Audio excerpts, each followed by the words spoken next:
Hi everyone, so now we're working on lesson 5. So lesson 5, exercise A, it's wanting us to find the total wages, okay? So we're going to use time and a half to compute the overtime amount. So make sure that's going to be important for us, time and a half.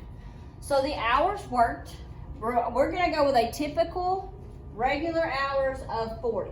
Anything over 40 is going to go into our overtime rate, okay? So we have hours worked, let's do number 3. 50 hours. So if I work 50 hours, 40 of those hours was regular, which means how many is overtime? Well, you can simply subtract 50 minus the 40 will give me 10 overtime hours. Here's my hourly rate is $8.20. Well, if it's regular, you're going to multiply it by this hourly rate. So I'm going to take my 40 and multiply it by 8.20. Okay, so you can get a calculator and you can put that in there. If I do 40 times 8.20, that's going to be 328. So over here I'm going to put 328 plus. Now I have to calculate my overtime hour. Well, overtime is time and a half. So remember, that's times 1.5.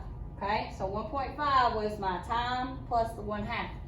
So I'm going to take the 10 and I'm going to multiply it by, and this, I want to make sure that you understand what I'm doing. I'm going to multiply it by the hourly rate, 8.20, and then I'm going to multiply that hourly rate times 1.5.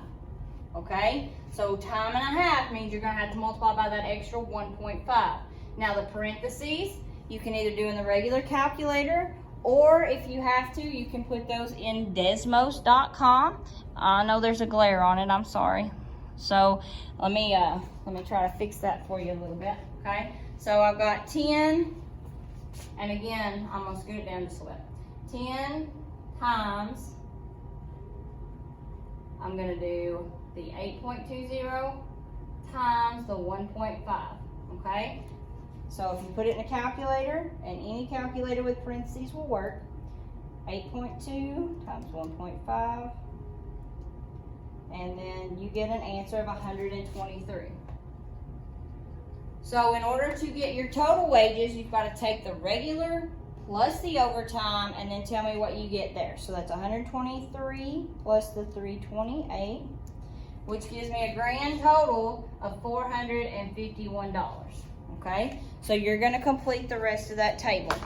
The next page is going to give you some problem solving skills. So we're going to work on our reading, which is important, because when you get in the real world, it's not going to be a worked out math problem. Like, you're going to have to figure that out. Okay, so you have to read and comprehend and try to solve them. So I want you to do the best you can. There's only 10 of them. If you have questions at any point, then I just want you to ask.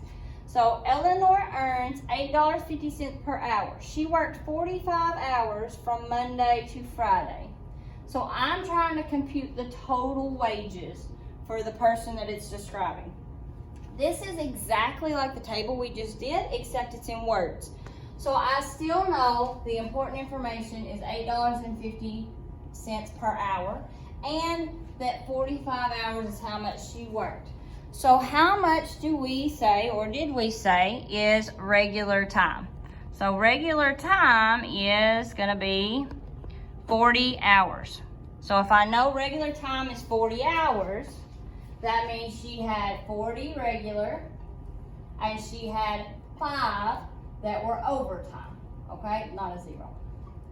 Overtime and regular. 45, 40 plus 5. So I know she made $8.50 an hour. So I'm going to do the exact same thing I did on that table. The 40 regular, I'm going to multiply by the 8.5. The overtime, I'm going to multiply by the 8.5, but I'm going to say default to time and a half. So time and a half is 1.5.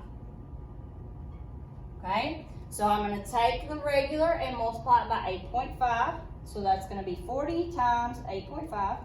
And that gives me 340. plus, and now I'm gonna do the overtime. So overtime is the 5 hours times 8.5 times 1.5 to get my overtime rate of time and a half, and that gives me 63.75.